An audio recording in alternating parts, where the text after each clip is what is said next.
Good morning sa lahat guys. Ito ang pinakahuling araw namin dito sa Reverence sa Tanay Rizal. Kukuha ako ng video dahil yung video natin kahapon, yung pagkarating namin ay ilan lang kami nandito. Pero sa ngayon, ito makikita natin. Kahapon pa naman to puno guys. Hindi lang ako nakapag-ikot. Kaya ngayon, ikot ako bago kami umuwi para makita natin ang sitwasyon dito sa Reverence sa Tanay Rizal. Ito pa rin yung mga dinadala naming mga sasakyan. Sana kung kay RJ yan, yung Isuzu, ito naman sa akin L3 at saka sa manugang ko kay LJ.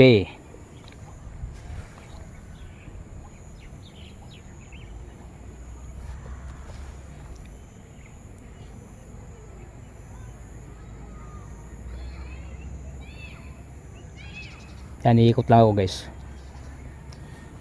Ganun pa rin, paos pa rin ako. Di pa rin bumalik yung ano natin dahil sa trangkaso. Ito, nandoon na sila sa tubig. Nailigo na. Gusto ko ring maliligo nga sana. Kaya lang iikot muna ako. Papakita ko lang sa inyo kung gaano karami ang mayroon dito. Ito makikita natin ngayon guys ay kahapon pa to. Ng hapon nagsidagsaan, ang dami ng mga sakyan, puno na. Ilan lang kami nung pagdating namin dito, siguro may mga 4 lang kaming sasakyan na nakaparada. Pero nung sa hapon na, bandang hapon na, yun na, marami na, puno na ang area ng Reverence.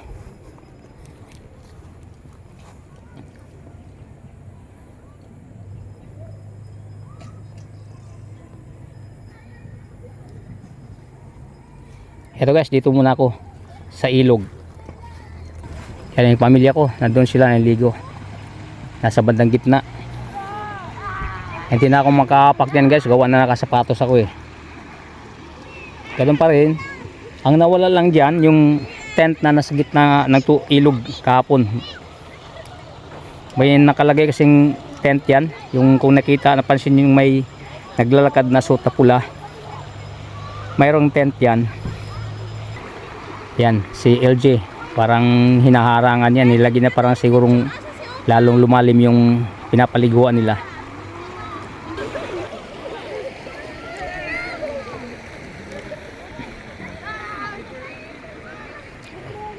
Ito, maganda yung mga setup ng nandito. Ito nauna to, kahapon pa to eh. Itong puti na to.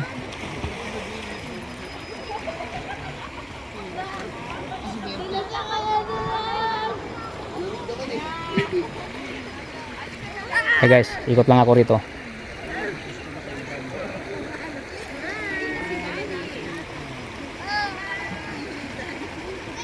Oh, pagandahan ng tent oh.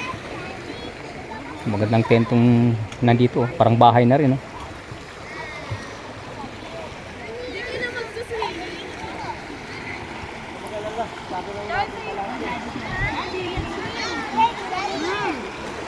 Okay, ito tayo rito.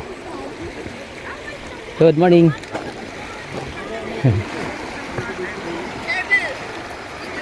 Malamig pa rin sky. Andyan yung anak kong si Ewami, si Telma, asawa ng anak kong si Gilbert, si Sky, si LJ, si Gianna, Storm. Mamaya guys, ako naman wala ako ng video. Yan naman si Gilbert. Yan, nakatalikod, may mga tato. Tulad ng sinasabi ko guys, kahapon nung dumating kami, ilan lang kami rito. Pero ngayon, punong-puno na hanggang doon sa dulo. Kaya babaybayin ko lang dito.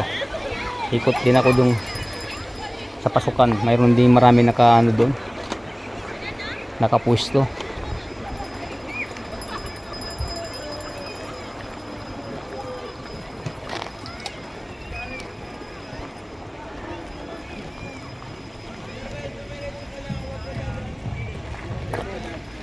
Yan, marami banda rito. Maming alas 12, check out na kami. Kaya video muna tayo bago tayo uwi. Ito ang gaganda ng mga ano rito. Ang dami nila rito.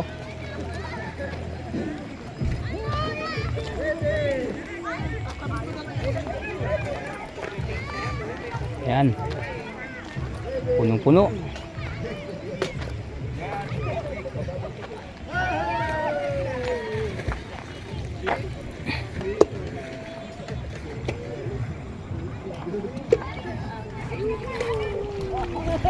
Ganda ng ano. Malinaw na malinaw yung tubig, guys. Diretso ko sa dulo, guys. Tapos babalik ko dun sa kabilang side ng daan ko. Para makabalik ako dun sa kabilang side nasa amin. Ang lalaki ng mga tento, parang bahay na rin dito. Ganda. Good morning.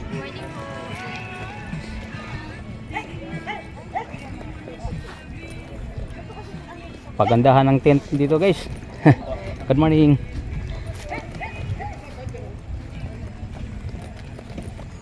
Yan oh. Yung dala naming tent, maliliit lang nito dito banda, puro malalaki. Oh, cute. Hello.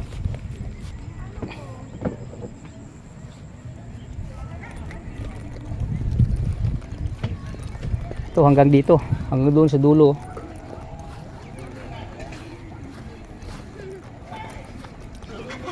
Morning.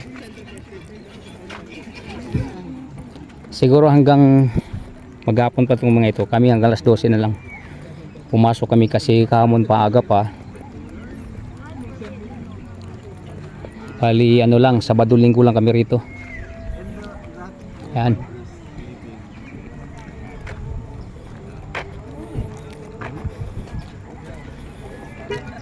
Kung gusto niyo mag-relax kasama ang pamilya ay pwede niyong dayuhin ito. Ito'y sakop ng Tanay Rizal. After Antipolo. Madaanan nyo muna yung buso-buso sa Antipolo. Pababa, may isang pakaliwa kaya lang di ko masyadong natandaan. First time ko rin namang napunta rito. Wow, ganda nito oh.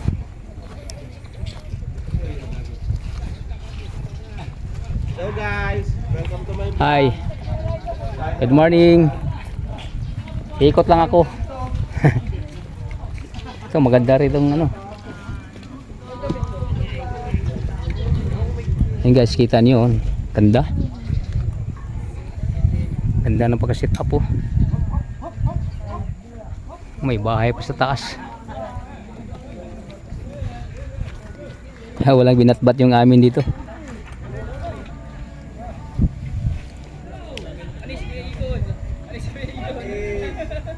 Ang galing. Morning.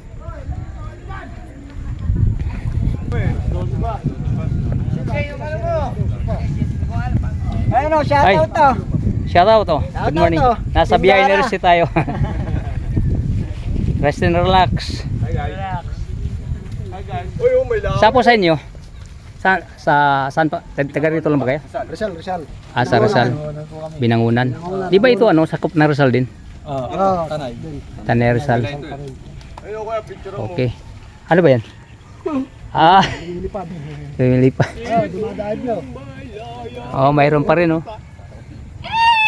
Yun.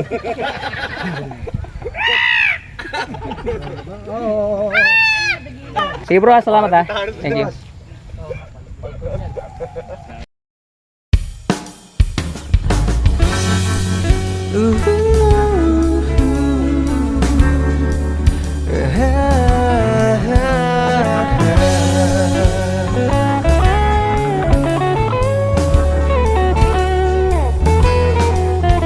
Sudah 1 bulan aku tak bekerja, sedang ku butuh makan untuk menyambung hidup.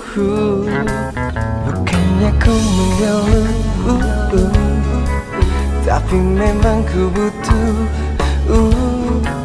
Gitar hampir ku gadaikan, akibat semua job dibatalkan.